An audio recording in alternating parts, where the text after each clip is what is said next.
Fernando, Fab TV. Fernando, what's happening? How's it going, man? Great, man. Fab TV, where do I get that? How do I find that? I don't know. You go to fabtv.com. Okay.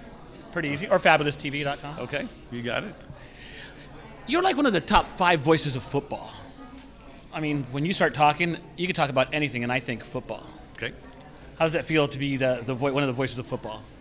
Hey, I got one of the great jobs in the history of mankind. Are you kidding me? You do. I would do this for free.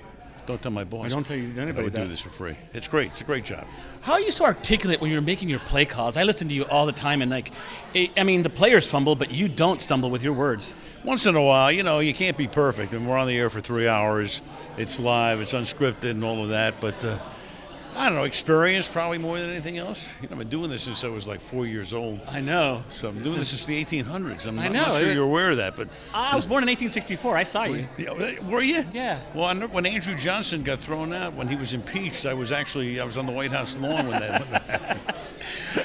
And I was there for the inauguration of Ulysses S. Grant. So I mean, that's how far back I go. No doubt. What's your feelings about the catch lately? It's like the way you got to catch the ball all the way to the ground and even almost carry it to your coach. I mean, when is it going to end, and how can they call that better, you think, in your eyes?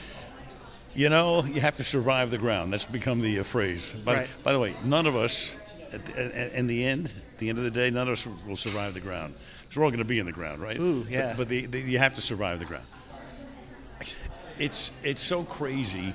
I don't know how they make it better. They're going to try. They're going to tweak it and all that. But it's so complicated. The only thing that they really need to do, in my opinion, is figure out a better way for the replay system to be made quicker, faster. I mean, we had a 5.5-minute delay the other night in the Rams game for nothing. That can change the momentum of the game. Of course it can. It can change the outcome of the game. Right. And it has. So, I mean, the league's working on it. It's just not if there was a simple answer, we'd figure it out. There is none. So. How about concussion protocol lately? With the cam coming off the field and he was pointing at his eye.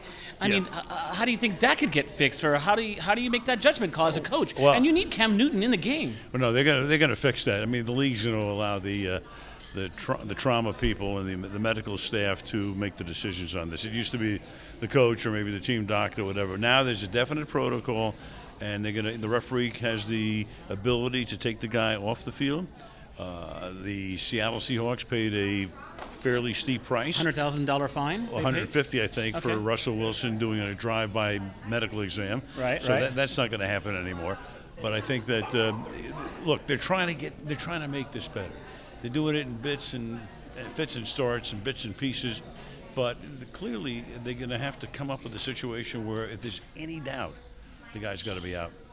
There's some statistics that came out in Yahoo about how 33% of the viewers, it's down from watching the NFL this year because of the Kaepernick thing, because of these other things. I feel like I don't see those numbers. Are you feeling some of that tide? Well, I don't think it's 33%. I mean, I haven't seen that. I've seen maybe 10%. Okay. Lack of viewership. But there are a number of factors. The people are watching the games differently. But, you'd sit at home, with a beverage in your easy chair. Now it's different. People are on the move, watching it on mobile devices. I watched the game last night with 4 guys on a phone. So are we 4 people? Do we get measured as 1 person? What do we get measured? So all I'm saying is that when it comes to the ratings, what's the number 1 show on television? Sunday Night Football. Number 2 show? Thursday Night Football on CBS. Number 4 show is Thursday Night Football on NBC. 3 is Big Bang Theory. Right? Right. Now, is the Big Bang Theory a terrible show? No. It's a great show. A great show. My good buddy Chuck Lorre is the executive producer of that show. And I called him the other day and I said, hey, Chuck, we beat you by 20%. Can you give us a little more competition? Let's talk coaching. Yeah. John Gruden. Sorry, we're getting into it. Okay. Yeah, right. John Gruden just got hired. It seems like he just got hired straight up without looking at any other coaches. And that's another protocol about diversity and looking at other coaches before you hire a coach.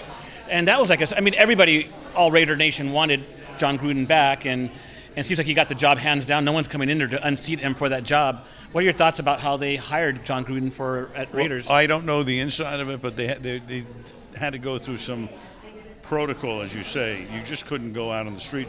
They might have known they wanted him. Of course they knew they wanted him. And they fired Jack Del Rio, but they had to talk to some other people too. Yeah. Otherwise, they'd be in big trouble. My last request is is this. My name is Fernando Escobar. Fernando Escobar. He's a quarterback at the Raiders. Yep. And I need you to do a play-by-play. I throw some pass to like Crabtree in the end zone. Okay. So give me a play-by-play using my name.